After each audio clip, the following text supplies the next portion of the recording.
और अब इस वक्त मैं आपको बड़ी खबर बताने जा रही हूं। आज रात 8 बजे प्रधानमंत्री नरेंद्र मोदी का देश के नाम संबोधन होने जा रहा है। इस वक्त की बड़ी खबर मैं आपको बता दूं, अभी अभी ये जानकारी सामने आ रही है। प्रधानमंत्री नरेंद्र मोदी देश को संबोधित करेंगे। रात 8 बजे प्रधानमंत्री नरेंद्र मोदी देश को संबोधित करेंगे। ऑपरेशन सिंदूर, जो कि एक ऑनगोइंग ऑपरेशन है, जो अभी भी जारी है, जिसमें अब तक भारत को बड़ी सफलता मिली है, पाकिस्तान को मुंह की खानी पड़ी है। इन स्थितियों के मद्देनजर प्रधानमंत्री नरेंद्र मोदी का रात 8 बजे देश के नाम ये संदेश, सीधे आपको लेकर चलते हैं। हमारे साथ हमारी सहयोगी मेघा इस वक्त तैयार हैं और डिटेल्स के साथ। जरा मेघा से ही जानते हैं, मेघा क्या जानकारियां मिल रही हैं? जी, अभी एक कॉन्फर्मेशन आई है रुमाना हम लोगों के पास, जिसके हिसाब से आज शाम 8 बजे प्रधानमंत्री का एड्रेस होगा। देश के नाम संदेश जो प्रधानमंत्री जी आज देंगे रात के 8 बजे। अब आप समझिए कि यह संदेश किस बारे में होगा। ऑब्वियसली ऑपरेशन सिंदूर के बारे में होगा।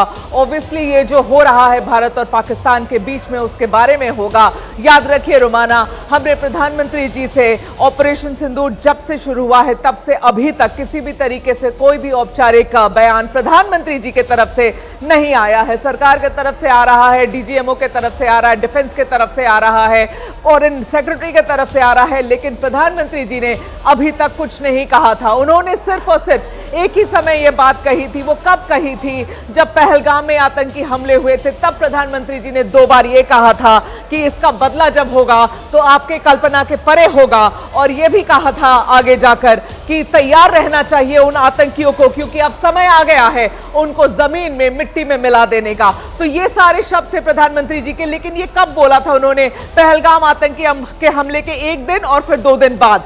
बस उसके बाद प्रधानमंत्री जी से आपने कुछ नहीं सुना। पिछले 5 दिनों में जो हुआ है, 7 तारीख, 6 और 7 की रात में जो शुरू हुआ है, तब से लेके आज तक रुमाना हमने प्रधानमंत्री जी से औपचारिक तरीके से नहीं सुनी। आज 12 मई की तारीख है, कम से कम 5 दिन हो गए। इन 5 दिनों में कितना कुछ देखा हमने रुमाना। हमने देखा कि भारत ने एयर स्ट्राइक्स किया पाकिस्तान के टेरा कैंप्स के ऊपर। हमने फिर देखा कि पाकिस्तान ने रिटेलिएशन करने की कोशिश करी, ड्रोन्स भेजे, छोटे छोटे मिसाइल्स भेजे। एक दिन भारत चुप रहा, दूसरे दिन फिर पाकिस्तान ने ये किया।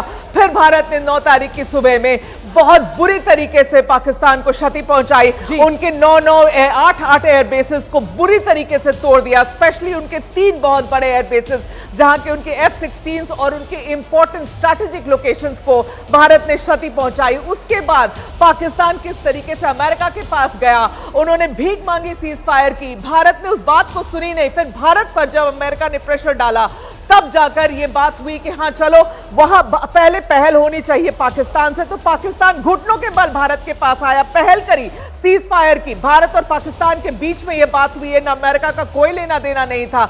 आया पाकिस्तान भारत के पास, और तब जब मिन्नत की गई है, तब भारत माना कि हाँ सीज फायर को तैयार हो जाएंगे। तो बहुत सारी घटनाएं हो गई है ना। पर 5 दिन में आप जिस बात का जिक्र कर रही है, देखिए बहुत कुछ हो गया।